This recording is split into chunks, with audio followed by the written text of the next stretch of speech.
We are so honored to have on the podcast today Melissa Carnagey, who is the founder of Sex Positive Families, which is an organization that helps families by providing education and resources with a shame-free, comprehensive approach to sex ed. Melissa has been in the field for more than 15 years. She has taught comprehensive sex education in the schools. She's written curriculum. She's trained youth-serving professionals. She's worked as a case manager for patients with HIV and AIDS. She works on the prevention side. She works on the therapeutic side. She's done so many things in and around sex and health education. And one of her many byproducts is the virtual puberty education program, Growing Into You. And another is this organization called Sex Positive Families, which is really just a deep well of resources and information. We were really moved when recording this episode because Melissa talks about this work in such a soulful, thoughtful, and powerful way, and frames a lot of these conversations and caring for kids in a way that we haven't really encountered before. And it's just beautiful. So we hope you will find it as meaningful as we did. Melissa, we are so happy to have you here. We have long been huge admirers of your work. It's kind of like having puberty and sex ed royalty on the podcast, Cara. Oh, wow. 100%. That's a huge statement. Thank you all for having me. And I mean, I've got a whole bunch of books back here, definitely many that Cara has written. So I am fanning on y'all as well. So thank y'all for this. We could just spend the next hour mutually fanning. Yes. This is like being at a party with the homecoming court when you yourself were not in the homecoming court. I feel like it's like Cara and Melissa were like on the float and I was like in the bleachers. So I'm very honored to be in both of your presence. Melissa, I want to start for our listeners who somehow aren't familiar with you and your work, which will change immediately over the course of the next 40 minutes. Tell us about yourself and how you came to do the work that you do with families around sex ed and puberty education. Yes. And again, just thank y'all so much for the opportunity to get to share space and on these topics. It just makes my heart so happy. So I'm Melissa Carnagey, and I use she or they pronouns. And I'm a sexuality educator, a puberty educator, and I'm the founder of Sex Positive Families. And it was in 2017 that I started Sex Positive Families. That was after a little over a decade working in the field of sexual health, specifically HIV, sexually transmitted infections, and almost 2 decades at that point of parenting. And so truly, I would say that my work is a love letter to and completely, a mix of all of these personal and professional experiences. And also having the lived experience of being a young person who didn't grow up with open, honest, shame-free conversations about bodies, about sex, about identity, relationships, and my own journey, with myself, around sexual health and seeing how I could do things differently when I became a parent. So yeah, Sex Positive Families is a sexuality education platform that uses the internet as far as, social media and virtual workshops, online courses to teach families about these very human things. And it has truly evolved over these last 6.5, 7 years, however long it's been now. It's truly evolved and become a movement, a community of like-minded parents, caring adults, families, tweens, teens, all learning together about these things and trying to disrupt the taboos to raise a powerful next generation. That's truly what this is about. And it's just been a lot of creating many different resources to meet the ways that people learn and one of our guiding principles and something that makes us unique from a lot of other sex education or puberty education programs is that we believe that families who learn together grow together. And so our education is always family style. We also believe that gender inclusivity, making the content inclusive of young people across different gender experiences and of adults across different gender experiences, is really important to opening up empathy and also breaking those taboos and secrets that have been constructed around what happens with people and bodies and identities that may be different than ours. So yeah. Okay, so we're going to get into some of the details about what you do, but we got to start with the name, because sex positive freaks some people out. And I think there is an assumption, and maybe it's a fair assumption, that your content is very narrow and limited to one specific corner. Can you talk a little bit about the naming and what sex positivity is and what it includes? Yeah, great question. I could have definitely chosen something else, right? Whenever it came to that decision, I do remember having an epiphany around that, right? I want to say, so it was something about like talking, I had gone through a bunch of different, when it came to that decision of like, this is a business, this is going to be a business, and, you have to come up with a name, blah, blah, blah. But there was an epiphany moment of like, we're talking about sexual health in families, and we're doing this from a sex positive place. We do not believe that there's benefit to shaming or hiding or keeping in taboo the topic of sex education, of bodies. And I've seen, again, through my lived experience of parenting and doing things very differently, that when we open up these conversations early and ongoing with our young people, we make it safe in our homes to talk about these very human things. I have seen across multiple children, I'm a parent of 3. One is 24. She's a labor and delivery nurse. Amazing. That's and amazing. I know she's so amazing. And then I have a 13-year-old son, and I have a 9-year-old bonus son. And I've seen across, different young people, the power and the connection, the empathy, when we can open up these conversations, not have them siloed. So keeping it super simple definition wise, being a sex positive family means making conversations about bodies, about sex, relationships, identity, sexual health, these very human things, making them safe, open conversations from the beginning. So that was where I wanted to get to, because I do think there is this knee-jerk reaction sometimes to the phrase sex positive that it's like orgy-esque, it's like everyone needs to have sex right now, immediately.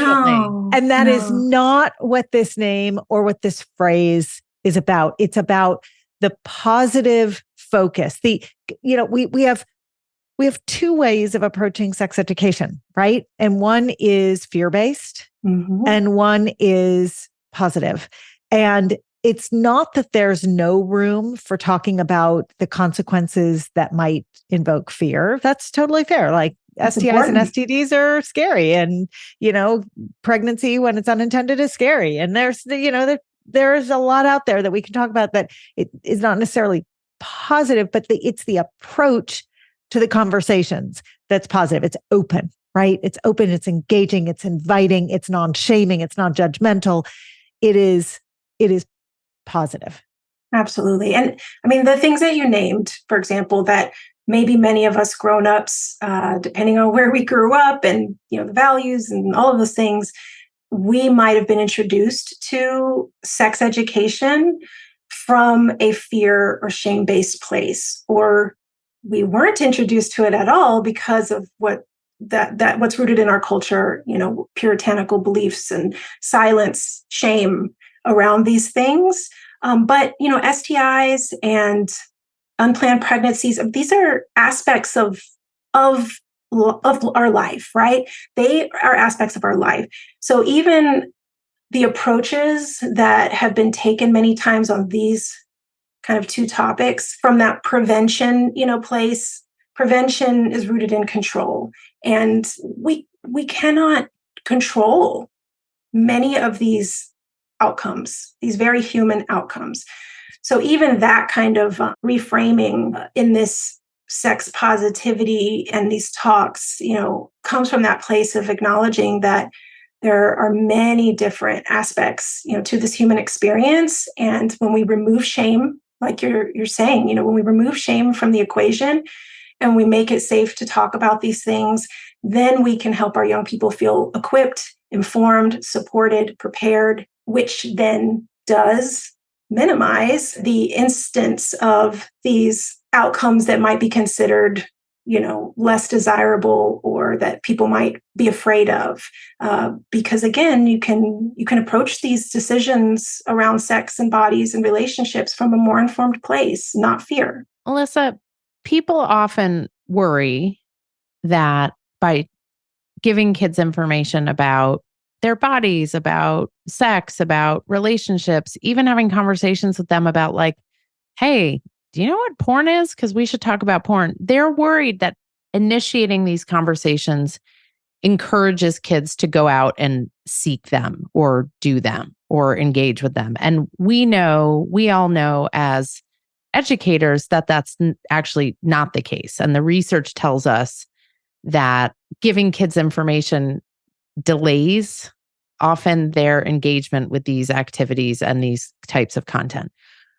Can you share with our listeners what the building blocks are for sex positive education and why it is you think? I mean, we've talked very broadly about removing shame, removing taboo, giving kids information, but let's get like a little bit more nitty gritty on what actually goes into this information and why is it that giving kids this information, giving whole families this information can slow the process down or at least just make people feel more empowered than when we don't give them this information. Yeah. Yeah. So a lot of it, the foundations start with building body awareness, positive, again, shame-free body awareness. And so in the younger ages, I mean, really from the beginning, that can just look like using actual names for body parts as opposed to euphemisms or pet names or nicknames, so instead of, wee wee or ding dong, when you're talking about a penis, just calling a penis. And that can be hard when, again, many of us may not have grown up with that kind of language. Our culture, many of the messages around using accurate terms for those particular body parts, the genitals, the parts that have been deemed private parts, by our culture, that can be hard then to understand how you make that shift without thinking that it's inappropriate or not okay for young people. But again, research, what we find is that when young people have accurate information, the language, the context around their bodies, what bodies do, you can expand that conversation easier to talking about boundaries and safety, safe and unsafe touch, which is so important, especially building that foundation when our kids are younger. It's not their job ultimately to keep themselves safe from sexual abuse. It is the responsibility of adults that are in the young person's world. And as a family, these building blocks, these are ways that you can minimize that vulnerability when your young person actually has the language and is confident and body aware. And they can better understand, again, incrementally, healthy boundaries, so there, examples could be, especially, if you have sibling dynamics, kids that are, even closer in age, and, if bathing together is a thing that, your family does as far as like the kids, right? There's a curiosity that is completely natural and age congruent around bodies. And so the desire to maybe, have one sibling or siblings want to touch each other's body parts. And, it's one thing if they're wanting to touch their noses or their ears, right? It doesn't typically trigger, people in the same way if they're reaching for the penis or the vulva, right? A lot of parents, because of the ways that we may have grown up and what our culture does around these topics or doesn't do around these topics, they don't know how to handle these situations in ways that support young people's foundational understanding of their bodies, of safety, of boundaries, consent. And so that's what that's what sex positive education, sex education provides for families, is the context, the language, so that we can help our young people better understand how to navigate these kind of everyday moments and not relegate these conversations to hormones or waiting until puberty or until they're a teenager. And then all of a sudden it's really awkward. It's not comfortable because we haven't started that foundation. We're keeping a door open. And that is the best thing that we can do. So you're describing a very virtuous cycle, right? You're describing basic vocabulary, sort of foundation for everyone in a family that allows for two things simultaneously. One is the sort of open lines of communication because you have words to describe something.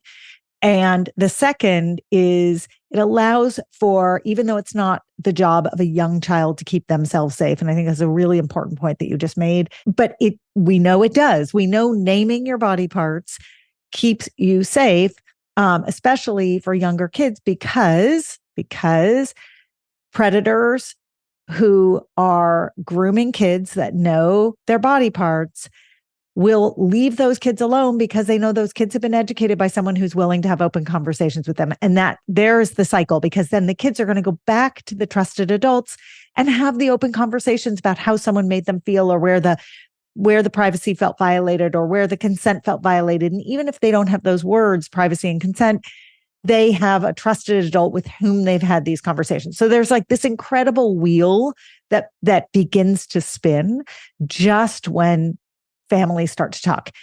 Can we talk about the family that hasn't started talking yet? Because we have a lot of listeners who are tuning into this podcast who, for a whole host of reasons, are new to conversations about bodies and feelings, and their kids might be a little bit older. Their kids might be tweens. Their kids might be teens. So we always reassure those families and we say it's never too late. But I want to hear from you. Can you help give a little bit of either scripting or really directive advice to those families who, instead of a 5-year-old, we're talking about maybe a 12-year-old or a 14-year-old, and these are new conversations? Yeah, it's really just about connection through honesty and vulnerability. And so that can sound like, there's something that I realize we haven't talked about. And the vulnerable piece is, there are reasons why, right? What are those reasons? And so there may be some self-reflection that parent is doing, saying, well, I didn't grow up with these conversations, so I haven't known how to approach it, or it's made me awkward or uncomfortable. Or even if it's, what could feel like an even more vulnerable personal experience with some trauma related to bodies or, sex. And it can be very triggering to have these conversations. So finding the language to just be honest, especially when our kids get to these older ages, they sniff out BS from a mile away. And so if we're not willing to open up and there's an opportunity for connection there, that to me is just a first step, is just being honest. I recognize we haven't talked about this being fill in the blank, whether it's sex, whether it's bodies, whether it's puberty, whatever, consent, whatever it is, right? I realize we haven't talked about this. It's a really important topic. I want to make sure that you have the resources, you have the support, you have the information. When I was growing up, I didn't have anyone that I could talk to about this. And that was really hard. It made all of this much harder. I don't want you to have that experience. I'm sorry. And so this could also be another vulnerable piece, an honest piece. I'm sorry that I haven't opened this up sooner. I want to do better. intention, right? Put the intention out there. I'd like for us to have more conversations and make this an easier conversation for us to have. And you can say, it's okay if at first it feels awkward for us. That's understandable. I'm wanting to put in the effort. And then you can say, there are some really great resources that I've been looking into and been finding. So that way you remind yourself and you remind your young person that y'all are not in this alone, that this isn't about perfection. This isn't about having to have the right language and all figured out and all the things. And we can teach our young people that resourcefulness, which is an incredible life skill, and let them know that you don't have to know everything. Having a lifelong curiosity and desire to learn and want to understand and grow, that's a huge part, of being human on this earth. And so I would just say, just being honest, and then you can let the guard down, not have to have a front, and just be the all-knowing. That's the intimidating part. That's the unrealistic part of it all. So just being honest and setting an intention and knowing that this intention, especially if truly you have not really had an open conversation, at first might be met with maybe eye rolls, maybe they're not paying attention, seemingly, right? Because that the culture thus far maybe has been set for that. So it's an opportunity to just crack the door open just a little bit, and you can leave it there. No pressure. Don't pressure that now we're going to do the PowerPoint and we're going to cover all the topics. No. This is just a way to crack the door open and say, we don't have to start talking right this moment. I just want to let you know what's been on my mind. What are your thoughts? And it's okay if they're like, that's weird, or okay, or they don't want to talk any further about it. That's okay. That doesn't mean you've done anything bad or wrong. You're setting your clear intention and it's planting that seed. You can walk away from that at that moment if that's where it ends up. And I promise you, if you then just have that intention in your spirit, right? And then maybe it's that you start to kind of bring some resources into the home. Maybe it's a book that you purchase and you kind of keep in your own family library, or maybe it's a workshop you all attend together, or maybe it's something you're working on as the adult, growing in your sexual health and your comfort level around these topics. And you find those teachable moments in everyday living that might come up, whereas you're watching a movie together that may have certain language or a certain scene that comes up. Instead of shying away from it or shutting it down, you stay in that moment and you use it as an opportunity to talk. And you have to show through action that you're willing to create better openness together. Melissa, you brought up something that has come up a lot from our listeners. And you've worked with thousands of tweens and teens and adults. And we've heard from listeners who've been victims of sexual assault, sexual violence. How and when, if ever, does that enter the conversation? Because as you say, like, we're all bringing our own stories into it. And this is an evolving process over many, many, many years of being caregivers. And there's lots of stuff we choose not to share with our children about our own stories and our own experiences. And yet we're carrying those experiences with us, and those inform the paths that we choose to take. What is your philosophy on addressing those issues when you work with families? Yeah, great question. It's so real. And there isn't one formula or one right time or even a time at all. It truly is up to the individual. And when I say that, I mean that I do believe that there are elements of self-disclosure when it comes to connecting with young people about sexual health and sex education that can be really valuable when done well. The best case scenario is that we're coming as our whole selves to the conversations with our young people. And in that, knowing our boundaries and our limits as we may define them is really important.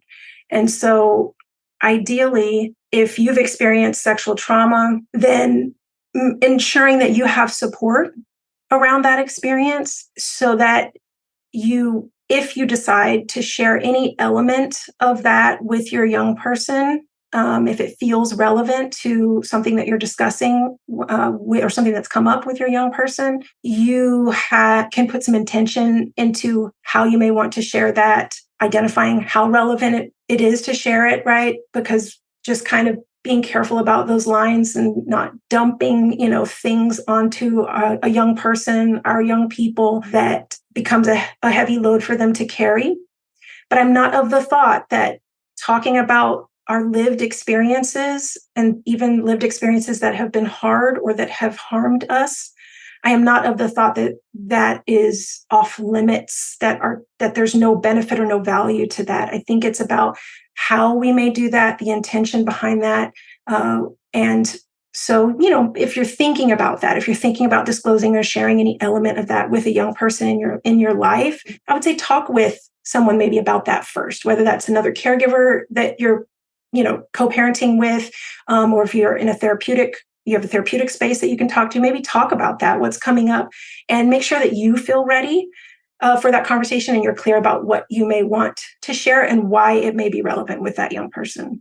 I mean, I think all of us, certainly me, have had experiences where as our kids get older and older, this line gets a little blurred. Absolutely. And they're young and they are, but they're growing up and they're navigating the world on their own. And suddenly they do become, in some conversation, in some way, they become your outlet, my outlet for things that I will catch myself thinking, no, I shouldn't, this is not fair. This is not right to put on them, or I am using them as my surrogate therapist or my sounding board for something that is really a dump. It's not helping them. It's for me. And I think it's such great advice to remind oneself that is not, it's human to sometimes do that, but to catch ourselves doing that and to stop ourselves, even if you've started down a road, to say, you know what, actually, I don't even know why I'm going down this way. Like, I'm going to redirect. I'm going to take this conversation back, because it's unfair to the young people in our lives. Taking it back to what purpose it serves in sharing a particular story. Is the purpose serving us to get it out, or is the purpose serving the kid to glean some wisdom or lived experience that we've had? And I think that's a really helpful framework that you offer, which is okay, what's the intention here? And if the intention is helpful and valuable, great. And if it's just I'm just vomiting my stuff out to the kid in my life, then maybe we need another adult. I want to get to the topic of gender inclusive education, because I know that's an area that is really important to you. And it's an area that a lot of caregivers and a lot of adults feel ill-equipped to talk to kids about themselves. So we hear from lots of parents and educators who are like, "Oh, no, I got the anatomical vocabulary. That's great. I'm good on that. And STIs, great. I'm good. But I don't know how to talk about gender. I'm confused. I'm worried I'm going to hurt someone. I'm worried I'm going to be offensive or use the wrong language. I'm wondering if my kid is on a journey around their gender identity, and I don't know how to make sure they feel seen and supported." So, Melissa, how do you go about that in a way, particularly for the uninitiated who are of the best of intentions, but feel ill-equipped? Yeah, big question. Reel me in let me know if I'm going in the right direction for it. So just run with it. You've got a kite in your hand and you're just running with the wind, Melissa. I want to name that when we're using our work at Sex Positive Families, particularly with our Growing Into You virtual education programs, when we're talking about gender inclusivity, and when we're talking about gender inclusivity in terms of sex education and puberty education, we're talking about including all genders in the learning, so in the learning experience, and experiences of many different genders in the content.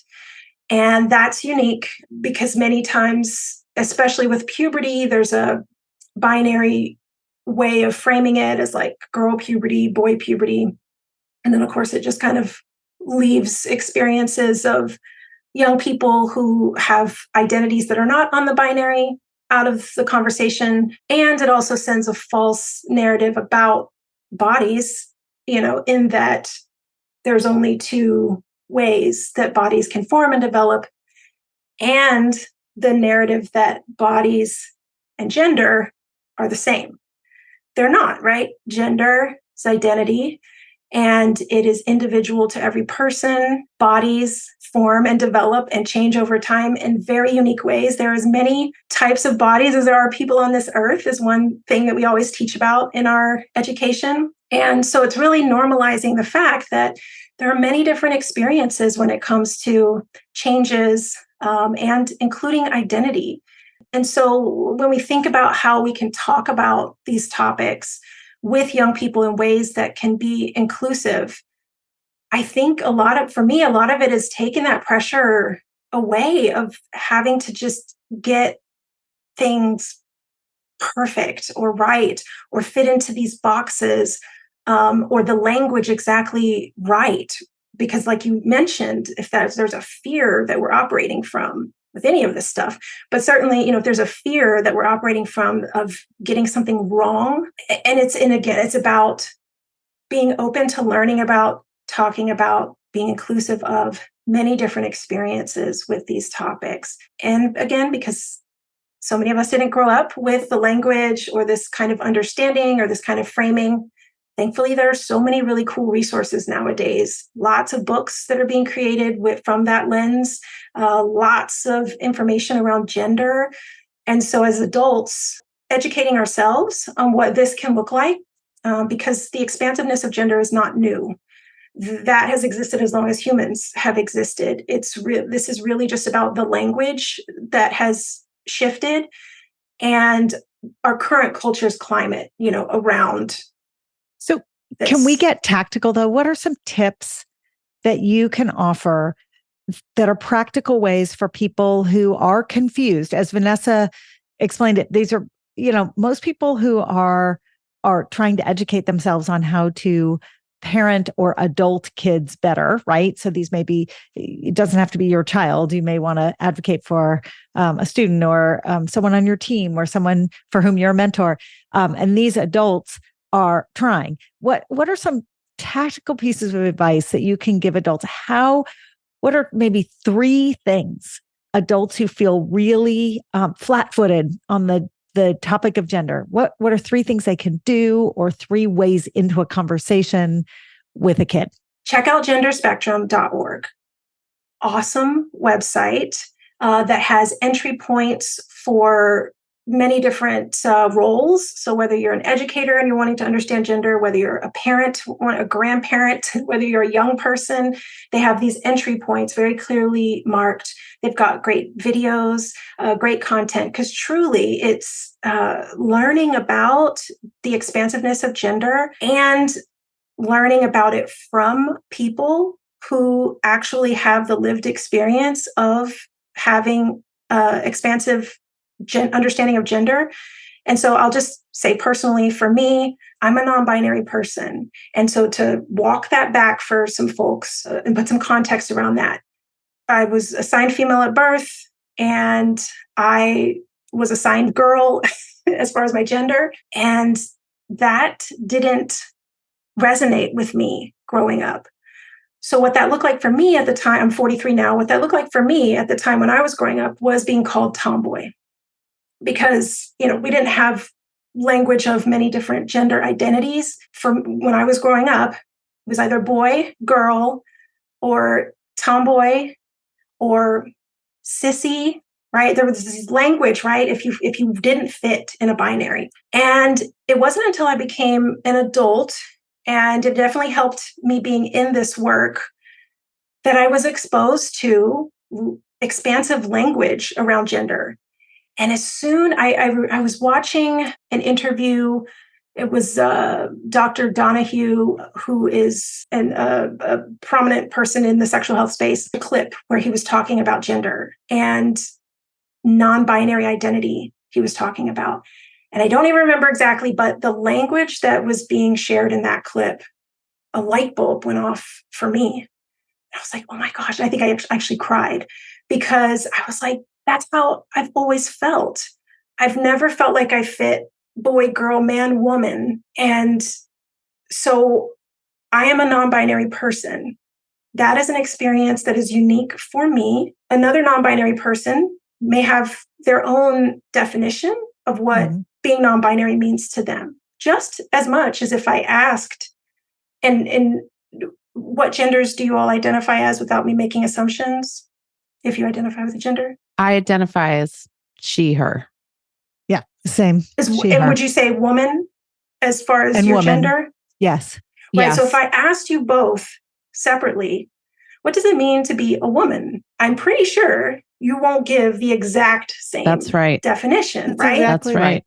And so if we can understand that there are many ways that people can embody the identities of woman, womanhood, man, manhood, the same thing applies across the gender galaxy of the many ways that people can identify with gender and in these other gender identities. So I want to just name that. And so I shared the first resource, Gender Spectrum, because it is such a great starting point. There are also some really cool books. One of my favorite educators, Lynn's Amer, who has a wonderful YouTube queer kids stuff and just wrote a book for parents, Rainbow Parenting. And that's actually a book that focuses on those foundational years around gender, which again is so important because people can make assumptions about when gender identity develops and when people, if at all, are allowed to make decisions about their own identities. That's a really great resource to kind of bring it to some foundational places of understanding gender and the expansiveness of gender. And then you ask Cara about the conversations with our young people. The reality is that so many young people today have such expansive vocabulary and understanding around identity, and identity on many levels, not just gender. And so we can learn a lot from our young people. The question is, are we willing to learn? Are we willing to open ourselves up to experiences that may be unique from ours? It's harder to change your language around gender if you don't actually believe that there are more than two experiences to gender. So I often find, when people are like, gosh, I keep messing up, or I keep blah, blah, blah, again, it's not about perfection. It's how many ever years you've been alive. That's how long your language has developed into these binaries, right? So it may take some time. So have that compassion. You're learning new things. If you're open to learning new things about other people's experiences and not trying to tell other people about their experience, then that's really a great starting point. Well, and so much of what you're describing specifically about gender is really applicable to so many things in life, right? I mean, it's identity, about listening to people. It's about validating their experience and understanding that your lived experience is your own lived experience, but someone else's is just as valid and it's their lived experience. And, I think one place I'd like to land, the place I'd like to land is that you are doing this work, which is around, tethers itself to language and conversation and openness and acceptance in a part of the country that is not entirely consistent with that philosophy. You live in Texas, and Texas has been the center of a lot of attention for all sorts of restrictive laws at this point that span education and healthcare. Maybe the place we can end this conversation is, what does it feel like to be doing this work in a place where there are lots of people who are, I don't want to say on your side because it shouldn't be a fight in that way, but there are lots of people who would nod their heads vigorously yes to everything you're saying, who are your friends and neighbors. But there are lots of people who are institutionalizing other rules in places like Texas. What's it like? Do you think that the fact that you live in a place that is philosophically not necessarily aligned is what's lighting the fire for you? Is it moving your needle in a way it might not have if you were living, next door to me in Blue, California? That is very interesting framing of that. I don't think that my fire would be different if I lived somewhere else. And I have to say, as I shared in the very beginning, my fire really started from my own lived experience, which my lived experience is informed by being raised by Black, Puerto Rican, Mexican parents in Catholic culture where these conversations were not open, they were taboo. They grew up in Chicago, so the North. So I wasn't born in Texas, right? I've lived here since I was 9. So the reality is that we're, as societies, as cultures, we all have, even if we're in the most liberal or progressive pockets, geographically, there exists broader narratives that make these conversations, make these topics taboo and shame, fear-based, and they don't need to be. And so my fire certainly is informed by something bigger than just this state.